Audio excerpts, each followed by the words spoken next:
Merci, Monsieur Chairman. Donc moi, j'ai toujours l'habitude de remercier les survivants dans la salle. Donc merci beaucoup d'abord.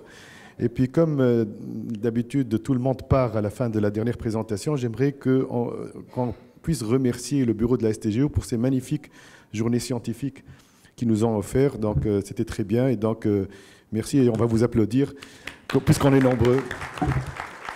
Merci beaucoup. Alors moi, j'ai choisi deux présentations. Une qui s'attaque à une légende urbaine et l'autre qui va essayer de faire trembler un dogme physiologique. Alors on va commencer par la première. Donc vous voyez que le titre, c'est une étude multicentrique randomisée contrôlée sur l'apport du PRP, qui est revenu plusieurs fois durant ces journées, pour les femmes avec une faible réserve ovarienne. C'est vrai que, bien sûr, ces techniques viennent du fait qu'on est en désespoir, tous les deux, la patiente et le clinicien. Quand il y a peu de follicules en trop, on sait qu'on va finalement finir avec peu d'ovocytes et donc peu de chances en fécondation in vitro. Et donc, il y a eu plusieurs tentatives, évidemment, pour essayer de faire en sorte d'avoir plus de follicules en trop stimulables.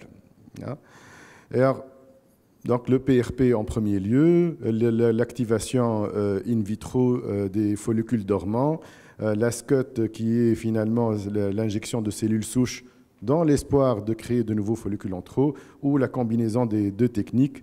Et jusque-là, avec le PRP, disant qu'on avait des case reports ou des séries rapportées ou des études rétrospectives au mieux, avec parfois des petites séries, parfois des grosses séries, mais finalement rien de contrôlé et rien comme gold standard en evidence-based medicine qui puisse faire en sorte qu'on puisse trancher scientifiquement. Ça, c'est du côté de la science.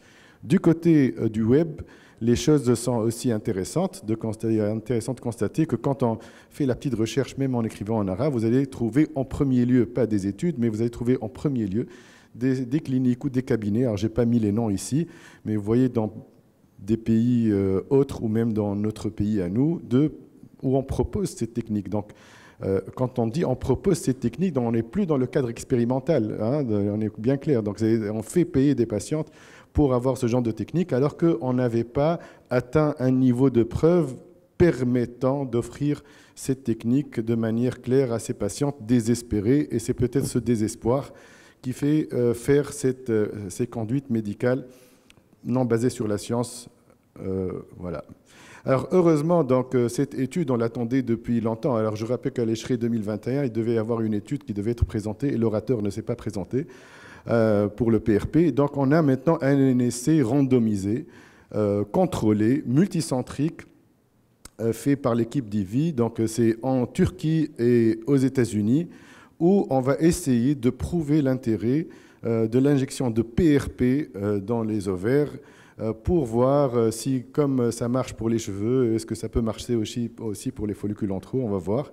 Donc le PRP, je ne vous explique pas le principe, vous connaissez tous. Donc on va prendre du sang et on va essayer de prendre la partie concentrée en plaquettes et pour essayer d'apporter plusieurs facteurs de croissance et de cytokines qui seraient impliqués dans la folliculogénèse.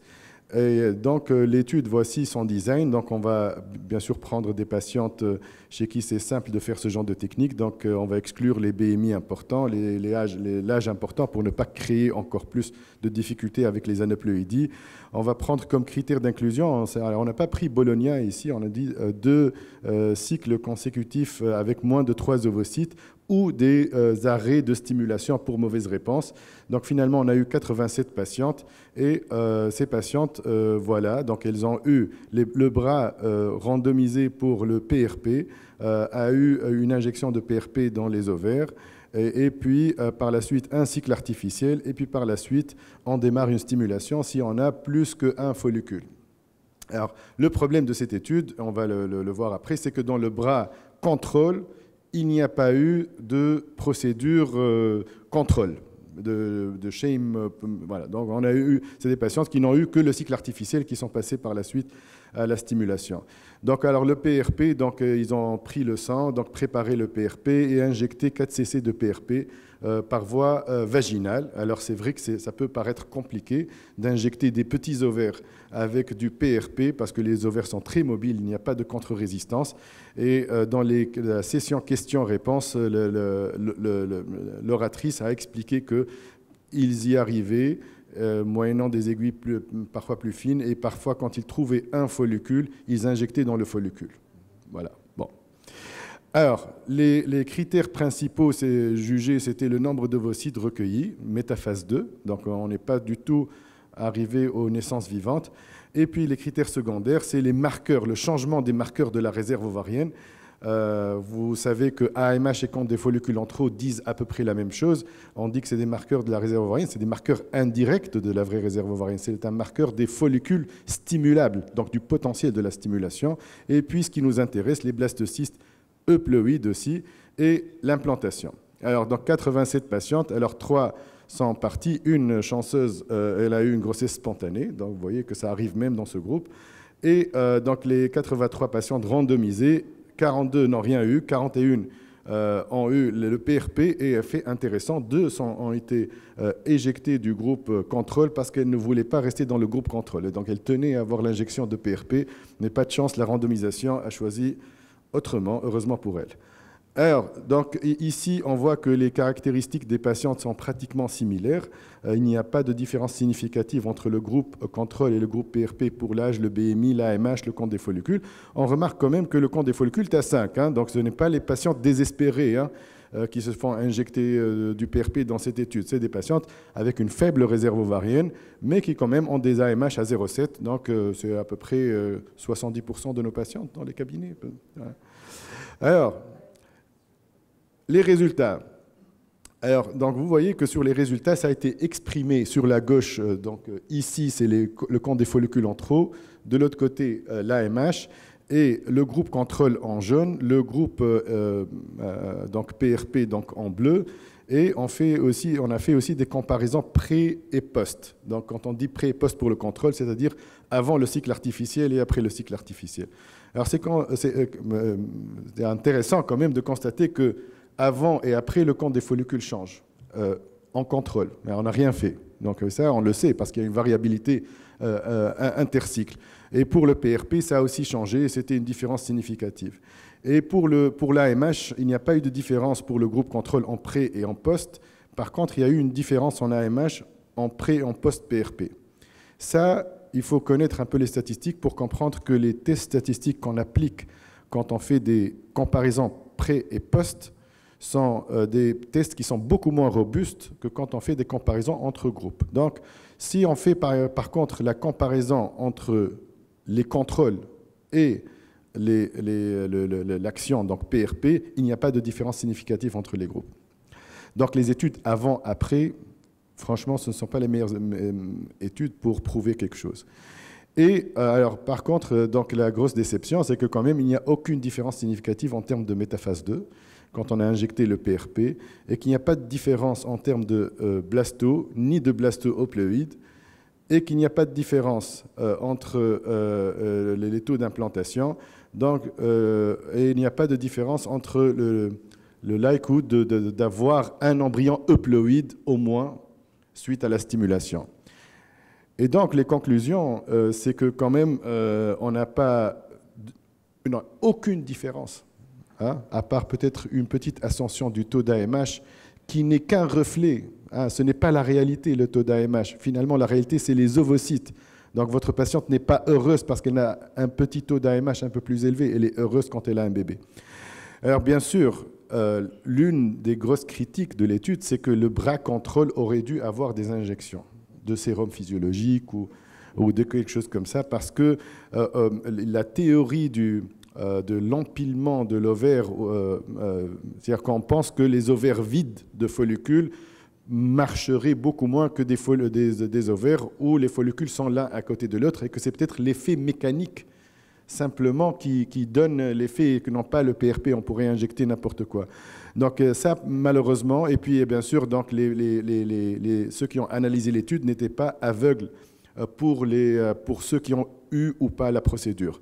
Mais quand même, je veux dire, c'est la première étude clairement qui démontre qu'il n'y a aucun intérêt en ce moment, pour ne pas dire plus, à injecter du PRP dans les ovaires de ces patientes. Ça ne va pas inventer des follicules en trop. Voilà. Alors, l'étude idéale, pour moi, c'est d'avoir dans le groupe placebo une procédure avec sans PRP, avec injection d'autre chose, ou bien, puisque les femmes ont 2 ovaires, c'est d'injecter un ovaire et de ne pas injecter l'autre. Tu vas comparer qu'est-ce que tu as recueilli comme ovocyte d'un ovaire et qu'est-ce que tu as recueilli de l'autre ovaire. Ça peut être intéressant. Bien, donc ça, c'était la première étude. Bon. Deuxième étude, donc là, on va s'attaquer à un autre concept. C'est que vous savez qu'on soutient la phase lutéale dans tous les cycles de FIV où on fait un transfert frais, parce que donner de la progestérone, il a été démontré clairement comme ajoutant un avantage en termes d'implantation et que les cycles sans soutien à la phase lutéale ont moins de chances de marcher. Ça, on le connaît depuis très longtemps. Et on sait que nous, on soutient la phase lutéale de façon moderne avec de la progestérone. Alors hier, on a parlé des voies injectables, vaginales, etc. Et auparavant, on soutenait avec la CG. Alors pourquoi la CG auparavant? Parce que la CG, qui a une activité forte LH, va essayer de pousser les corps jeunes post-ponction à sécréter eux-mêmes la progestérone. Ça marche, mais ça rajoute de l'hyperstime. Et puis on sait que aussi, il y a eu certaines études pour montrer que l'agoniste, donné de façon non quotidienne, pouvait booster la sécrétion de LH et donc booster aussi la sécrétion de progestérone. Et vous savez que certains prescrivent des agonistes, par exemple à J5, J10, post-ponction, etc. Pourquoi pas de façon quotidienne? Parce que dans notre dogme physiologique, on sait qu'on passe par un effet flare-up. C'est l'effet qui pourrait être utilisé pour soutenir la phase lutéale, donc pour pousser à avoir une sécrétion, une bouffée de LH, mais que par la suite, quand on continue les injections quotidiennes, nous tombons en désensibilisation, et c'est le principe même d'un cycle long. Donc voilà. Partant de ce principe, cette équipe a essayé de soutenir la phase lutéale, non pas avec des injections qui sont espacées d'agonistes, mais avec des injections quotidiennes d'agonistes, donc comme ce qu'on ferait pour un blocage pour un cycle long, et sans progestérone. C'est quand même osé comme protocole. Alors, donc, ils ont inclus des patientes qui sont entre 18 et 45 ans, avec des BMI de 19 à 35, exclut les patientes qui n'ont pas eu d'ACG, c'est important. Donc là, on ne parle que du déclenchement par ACG, et exclut aussi les mauvais cas, les endométrioses, les hydrosalpinx, les malformations, les antécédents d'échec de 3 FIV, et puis exclut aussi toutes celles qui n'ont pas eu d'embryon à transférer. Donc on ne parle que de celles qui ont eu des embryons à transférer. Et là, randomisation 1 par 1, des patientes qui vont avoir comme soutien à la phase lutéale uniquement donc l'agoniste sniffé, le Synarel, 2 fois par jour, et pas de progestérone. Donc elles sont soutenues par l'injection d'ACG de déclenchement de départ pendant les 5 premiers jours, et à laquelle on va ajouter des doses quotidiennes 2 fois par jour, 2 bouffées de Synarel par jour, et rien que ça. Et on va les comparer à un groupe classique, ce qu'on a l'habitude de faire, c'est-à-dire des capsules vaginales d'utrogestan jusqu'à 9 semaines. Et on va s'attaquer à ces critères-là, le taux de survenue de grossesse biochimique, c'est-à-dire de bêta-ACG supérieur à 25, les taux de grossesse clinique donc attestés par une échographie, les dosages hormonaux le jour du bêta-ACG. Alors on va faire bêta-ACG, on va doser aussi la progestérone pour voir quel est le niveau de progestérone ce jour-là et la survenue d'hyperstime. Et on va randomiser les patientes. Donc les patientes sont randomisées, études randomisées.